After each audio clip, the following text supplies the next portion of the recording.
जैसी बहुएं वैसी रसोई। जैसी बहुएं वैसी रसोई। मान जाओ, बाज आ जाओ तुम दोनों। मेरी बड़ी बहुएं हो, लेकिन तुम्हारी हरकतें तो बड़ी बहुएं जैसी बिल्कुल भी नहीं लगती हैं। कैसे सारी रसोई को तुमने सड़ा रखा है। पता है, अभी कुछ देर पहले पड़ोसन मीनल आई थी मिर्च लेने। मैं उसे रसोई तक ले आई, लेकिन रसोई में आते ही मेरी तो नाक ही कट गई। ऐसा फैलावा क्यों किया हुआ था तुमने? मीनल भी देखकर ताने मार रही थी कि जैसी बहुएं होती हैं वैसी ही रसोई होती है।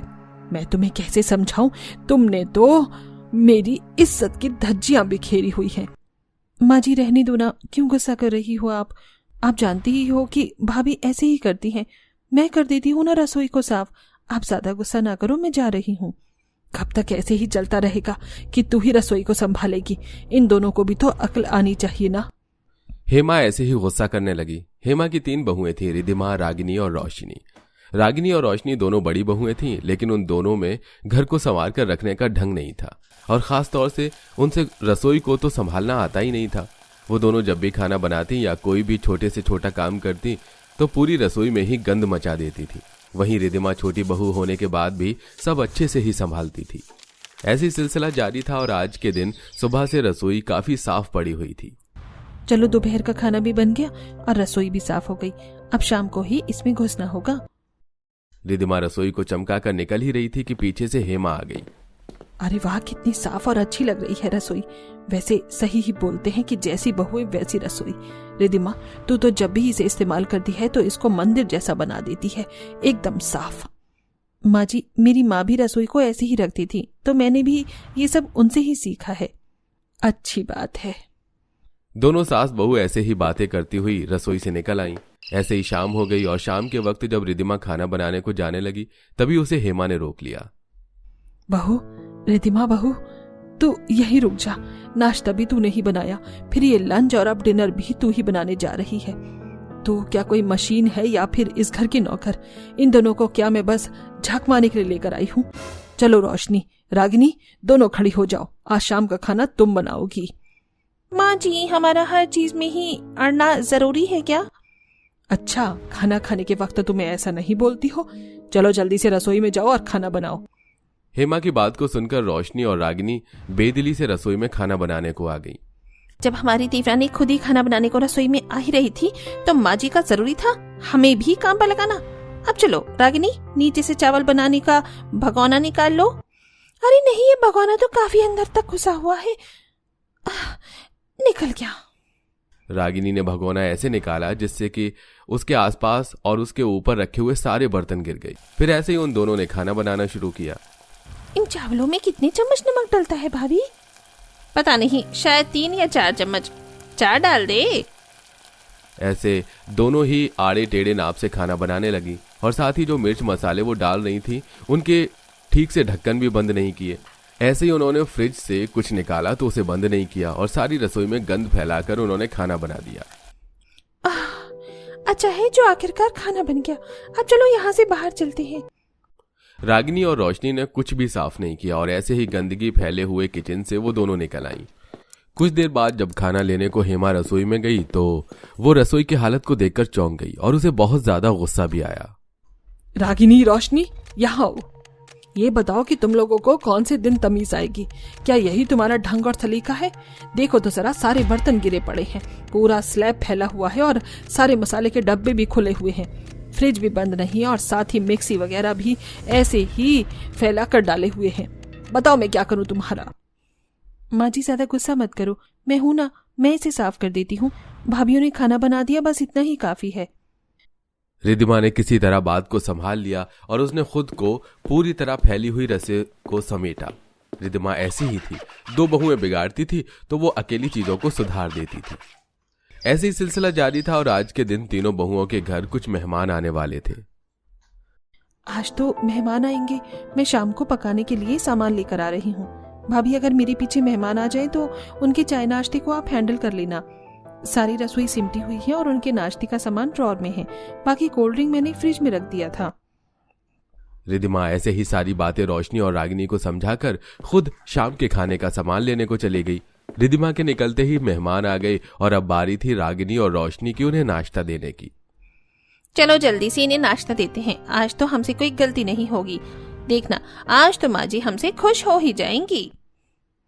दोनों ऐसे ही कॉन्फिडेंस के साथ रसोई में आ गई, नमकीन बिस्किट के साथ। तक तो सब कुछ सही चलता रहा, लेकिन जैसे ही रोशनी ने कोल्ड ड्रिंक को खोला तो उसमें गैस बनी हुई थी, जिसकी वजह से ढक्कन को खोलते ही सारी कोल्ड ड्रिंक उड़ गई और उसके छींटे सारी रसोई के फर्श और नमकीन बिस्किट पर गिर गए। ये क्या हो गया? अरे नहीं, ये तो सारी रसोई गंदी हो गई और हमारा नाश्ता इस पर भी छींटे आ गई। अरे बहू कहाँ हो, जल्दी से आओ ना। जी माँ जी आ रहे हैं। अरे अब तो ये लेकर चलो रोशनी, अब कुछ नहीं किया जा सकता। रागिनी और रोशनी बेचारी समझ नहीं पाई कि वो क्या करें और वो छींटे आया हुआ नाश्ता ही मेहमानों के सामने रखाई। लीजिए। अरे ये तो गीला हो रहा है बहू, क्या पानी में ही डुबो कर लाई है? नहीं नहीं, वो पानी नहीं, ये तो कोल्ड ड्रिंक लग रही है। अच्छा चलिए आप नाश्ता कर लीजिए, उसके बाद मैं आपको अपना घर दिखाऊंगी। हेमा ने ऐसे बोलकर बात को खत्म कर दिया। कुछ ही देर में मेहमानों ने नाश्ता किया और फिर हेमा उन सभी को अपना घर दिखाने लगी। और ये देखिए, ये है मेरे घर की रसोई। अच्छा रसोई है, वैसे बड़ी साफ रसोई है तुम्हारी तो हेमा। कहते हैं जैसी बहू है वैसी रसोई, रसोई ही बता रही है तुम्हारी बहुओं का क्या हाल होगा। उस औरत के मुंह से ये सुनकर हेमा ने भी रसोई पर ध्यान दिया। रिधिमा की साफ की हुई सारी रसोई को रोशनी और रागिनी ने बिगाड़ दिया था। वहां सारे फर्श पर कोल्ड ड्रिंक की छींटें थीं और साथ ही साथ रसोई भी फैली पड़ी थी। ये सब देखने के बाद हेमा की नजरें शर्म से झुक गईं और वो मेहमान भी बिना खाना खाई ही अपने घर को आ गईं। ऐसी सिलसिला जारी था और आज के दिन तीनों बेटों का बॉस डिनर पर आने वाला था। माँ, आज हमारे बॉस डिनर पर आ रहे हैं और ये कोई छोटी बात नहीं है। आज उनकी शान में कोई कमी नहीं होनी चाहिए। रोशनी और रागिनी, खासतौर से तुम दोनों ये बात सुन लो।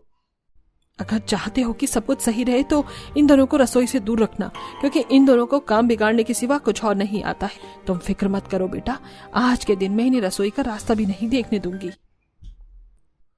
हेमा ने जैसे बोला था वैसे ही किया। उसने सारी चीजें बनाने और खिलाने की जिम्मेदारी रिधिमा को दी, जिसे उसने बखूबी निभाया। जब अमित, रोहन और विजय का बॉस आया तो उसने पहले उनको नाश्ता करवाया और उसके बाद जब वो खाना लगा रही थी तब उनका बॉस बोला, 1 मिनट रुको, अभी खाना मत लगाओ। पहले देखो तो जरा जिस जगह खाना बना है वो साफ है भी या नहीं। कहाँ है रसोई? रोहन, मुझे लेकर चलो। रोहन अपने बॉस को रसोई में लेकर जाने लगा। सभी की जान हलक में आ गई। बॉस रसोई में पहुंचा और पूरी रसोई एकदम साफ सुथरी और चकाचौंध पड़ी हुई है। ठीक है, मैं तुम्हारे घर पर खाना खाऊंगा। बॉस की बात सुनते ही रोहन की जान में जान आ गई। उन्होंने बहुत ही अच्छे से अपने बॉस को खाना खिलवाया और तारीफें करता हुआ उनका बॉस घर से चला गया। माँ, आज तो बॉस खुशी हो गए। सच में आज रिधिमा ने इतना अच्छा काम किया कि मन कर रहा है कि उसको गले से लगा लूं। रिधिमा, मैं बहुत किस्मत वाला हूं जो मुझे मेरी बीवी के रूप में तुम मिली। आज तुमने हमारे घर की इज्जत रख ली। ये तो मेरा फर्ज था, और एक हम हैं जो हर बार बस घर की इज्जत को उछालती ही हैं। हमें तो घर के कामों को ही करना नहीं आता है, पता नहीं हम कैसी ही हैं। ऐसे मत बोलिए, आपने कभी घर के कामों को सीरियसली नहीं लिया।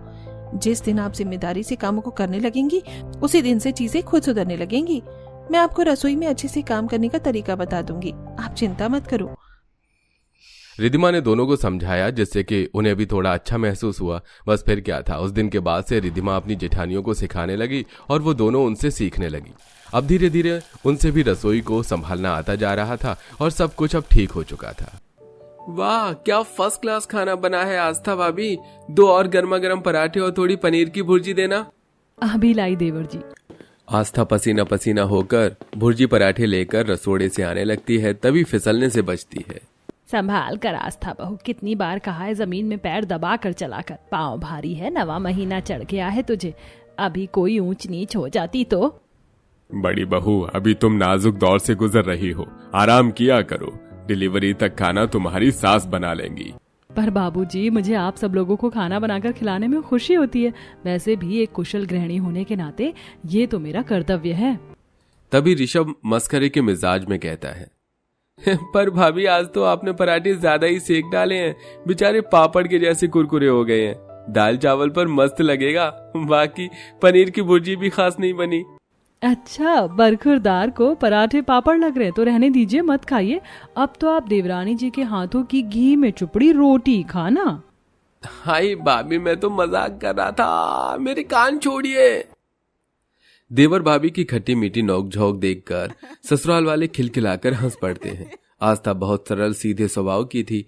कुछ दिनों में बड़े धूमधाम से ऋषभ की शादी होती है और छाया देवरानी बनकर आती है, जो कि घमंडी स्वभाव की थी।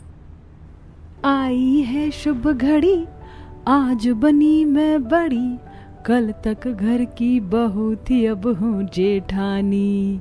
हुक्म चलाऊंगी मैं, आंख दिखाऊंगी मैं, सहमी खड़ी रहेगी मेरी देवरानी। लो चली मैं अपने देवर की बारात लेकर, लो चली मैं। आओ प्यारी देवरानी जी, भारद्वाज खानदान में आपका खूब स्वागत है। कलश गिराकर अंदर आ जाइए। जी दीदी। थकान के चलते सब लोग सो जाते हैं। अगला दिन चालू होता है। देवरानी जी, मैं आपको ही कमरे में बुलाने जाने वाली थी, चलिए मैं आपको रसोई दिखा देती हूँ। छाया अपनी जेठानी के पीछे पीछे रसोई में आती है। देवरानी जी, ये रहा गैस, चूल्हा, नॉनस्टिक बर्तन, जूसर, मिक्सर, दूसरे कॉर्नर में कुकर, कढ़ाई रखा हुआ है और ऊपर वाले दराज में मसाले, दाल वगैरह के डिब्बे हैं। बाकी किसी चीज की जरूरत लगे तो मुझे बुला लेना। सबसे पहले कुछ मीठा बनाकर चूल्हा पूजन कर लो। छोटी सी रसोई देखकर छाया का मुंह सड़ जाता है। जेठानी जी, इस किचन में कितनी घमस है, ऊपर से दम घुटने वाली गर्मी, इतनी भपके में खाना बनाकर मेरा कचूंबर निकल जाएगा। पर देवरानी जी, घमस और धुआं पास करने के लिए एग्जॉस्ट फैन और चिमनी लगा तो है, और क्या चाहिए? मैं कुछ जुगाड़ लगा लूंगी, आप चिंता मत कीजिए। टेढ़ा जवाब देकर छाया मसाले की बरनी और बर्तन उठाकर छत पर ले जाती है। हाँ, कितनी ठंडी ठंडी हवा चल रही है, कितनी फ्रेश और ताजगी है छत पर। जेठानी जी, मैं यही खाना बनाऊंगी। देवरानी जी, अभी सुबह की हल्की किरण की धूप है, इसलिए थोड़ी ठंडक है। थोड़ी देर में एकदम चिलचिलाती गरम गरम लू चलने लगेगी तो झुलस जाओगी। जेठानी जी, मैं आपकी जितनी छुई मुई नहीं हूँ जो मुरझा जाऊंगी, मैं बना लूंगी। ठीक है, बनाती रहो। जेठानी कमरे में आकर एसी चलाकर खुंदक में खिटपिट करती है। ये देवरानी तो एक नंबर की टेढ़ी खीर है, किसी की बात का उसके कान पर जो नहीं रेंगता। आलू दम पूरी पुलाव तैयार है, बस छेना फाड़ कर रसगुल्ले बनाने हैं, मगर गर्मी में हालत पतली कर दी है। चिक चिक करते हुए देवरानी पसीना पोंछती है। तभी आसमान में बादल उमड़ने घुमड़ने लगते हैं, जिसमें मौसम ठंडा हो जाता है। खाना बन गया है, सब लोग खाने के लिए छत पर आ जाइए। ठंडक भरा मौसम देखकर सब लोग छत पर आते हैं और देवरानी के देसी स्टाइल से पकाया खाने को स्वाद लेकर खाते हैं। वाह बहू, छोटी बहू, आज तो तुमने चूल्हे पर खाना बनाकर गांव की मिट्टी याद दिला दी।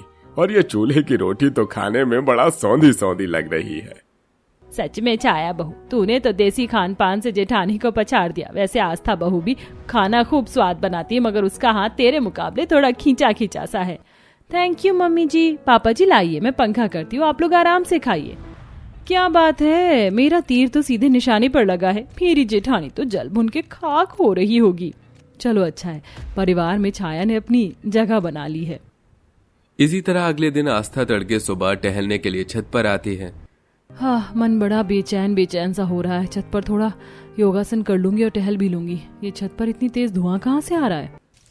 छत पर आकर आस्था देखती है कि देवरानी चाय उबाल रही थी।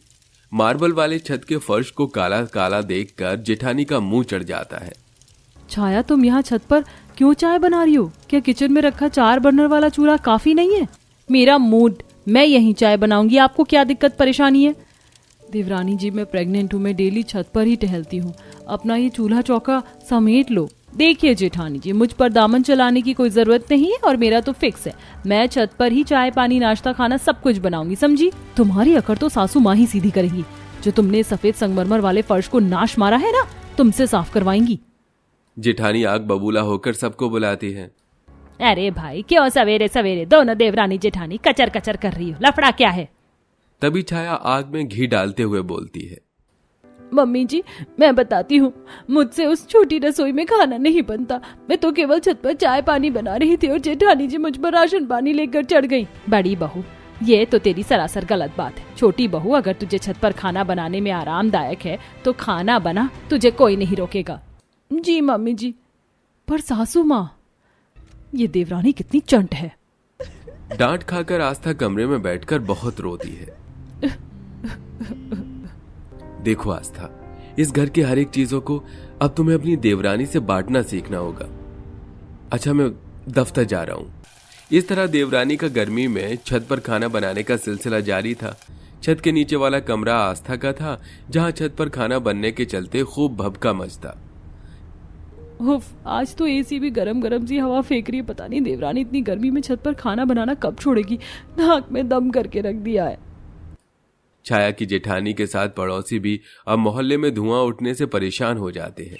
एक दोपहर, जेठानी जी खाना बन गया है, छत पर आ जाइए। देवरानी जी, आज मेरी तबीयत बहुत ही खराब सी लग रही है। आप मेरी थाली मेरे कमरे में लाकर दे दीजिए। इतनी भरी दोपहरी में मुझे छत पर खाना नहीं खाया जाएगा। जी अच्छा। जेठानी के आगे हामी भरकर देवरानी पसीने पसीने होकर सीधे सास के पास आकर चुगली करती है। मम्मी जी, मुझे बहुत तेज चक्कर आ रहा है। छोटी बहू, आ इधर थोड़ा एसी में बैठकर हवा खा ले, पसीने से तर हो गई है बिल्कुल। नहीं मम्मी जी, मुझे अभी जेठानी जी की थाली सजाकर कमरे में देना है। सच कहूँ तो मम्मी जी, जेठानी जी के लिए तो मैं घर की मुर्गी दाल बराबर जैसी हूँ। इतनी कड़ी धूप में मैं छत पर सबके लिए चूल्हे पर खाना बनाती हूँ ताकि सब लोग अच्छा खाना खा सके, लेकिन जेठानी को तो अलग से ही नखरे हैं। देवरानी की बातों में सुषमा भड़क जाती है। छोटी बहू, तूने खाना बना दिया ना, यही काफी। जिसको खाना होगा वो खुद छत पर आकर और निकाल कर खाएगा। सुषमा जानबूझकर चिल्लाकर आस्था को इस बात का ताना कसती है। बेचारी आस्था चिलचिलाती गर्मी में छत पर जाकर सबके साथ खाती है। कभी ससुराल वाले पंखा करते तो कभी निवाले खाते। ऋषभ, तुम्हें एक और रोटी दूं? नहीं, रहने दो, बस पेट भर गया। वैसे कितनी धूप लग रही है, पसीने निकल रहे हैं। छाया, खाना तो नीचे डाइनिंग टेबल पर भी खाया जा सकता है, खामखा धूप में मार रखा है। ऋषभ की इस बात पर सास देवरानी के पक्ष में बोलती है। चुप कर ऋषभ, इतनी भी धूप नहीं है, और वैसे भी शरीर में विटामिन डी लेना चाहिए। हे भगवान, ये सासू माँ तो देवरानी जी की दुमछल्ली बन गई हैं। माथे से टप टप पसीना चू रहा है, पर यही खाना है। बेचारी प्रेग्नेंट आस्था को गर्मी में छत पर खाना खाने में पसीना छूट जाते हैं, जिससे वो मुश्किल से आधी रोटी खाती है। थोड़ी दिनों में उसकी डिलीवरी हो जाती है। जेठानी जी, चलिए, खाना बन चुका है, खा लीजिए। देवरानी जी, तुम्हारा दिमाग तो खराब नहीं हो गया? इतने छोटे बच्चे को लेकर मैं चिलचिलाती गर्मी में छत पर खाना खाऊंगी? सुना आपने सासू माँ? क्यों बड़ी बहू, तू क्या कहीं की स्पेशल आ रही है जो छत पर खाना नहीं खाएगी? अरे हम बाकी सब लोग भी तो खा रहे हैं ना, और इतनी भी गर्मी का कहर नहीं बरस रहा, हवा भी तो चल रही है। सास के आगे बेचारी बहू का बस नहीं चलता। आस्था रोते हुए धूप में खाना खाने आती है, जहां तगड़ी लू चल रही थी, जिसे 2-4 दिन के अंदर ही आस्था के बच्चे को लू लग जाती है। वहीं एक सुबह पड़ोसी भी शिकायत लगाने आ जाते हैं। अरे सुनील भाई साहब, ये क्या धंधा पानी लगा रखा है आप लोगों ने? अरे गांव देहात में थोड़ी रह रहे हैं कि रोज रोज चूल्हे पर ही खाना बना खाना खाते हैं। भट्टी बना के रख दिया है, कितना धुआं मचता है। माफी चाहते हैं रामफल जी, आगे से ऐसा नहीं होगा धुआं। अगर आज से हमें आपकी छत पर धुआं मचते दिखा भाई साहब, तो हम सीधा सरकारी पोल्यूशन विभाग वाले को फोन मिला देंगे।